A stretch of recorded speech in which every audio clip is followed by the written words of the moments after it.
mubona ni ingabo za FARDC zirimo zirwana zirukanka zurira imodoka ngo zizibuke zikimenya ko M23 igeze mu mujyi wa Goma. Dore nuko zagiye zimwe zigotwa izindi ziraswa. Murabibona M23 abasirikari bo bamaze kubagota. Aba bose bari kurira bahunga ni abacanshuro ndetse n'izindi ngabo za FARDC gupakira biruka ngo M23 abasanga kandi yari yamaze kuhagera.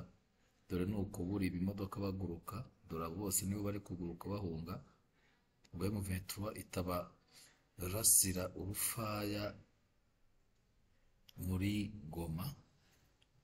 Nuko byari byifashe. Dore nguko uko buri imodoka, dore ngabo wese ari kwirwanaho. Dore nguwo M23 niyo iri kwambuka gutyo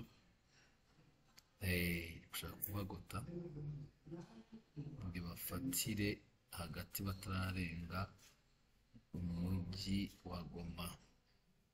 Gukwirakwira imishwaro buri wese yabuze hanyura.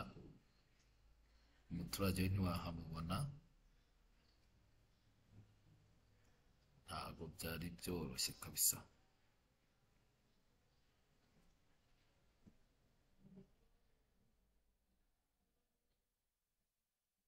Hari inkomere zimwe na zimwe ziri mu zimodoka, ubona ko babuze nyine amavu n'amajyo rwose.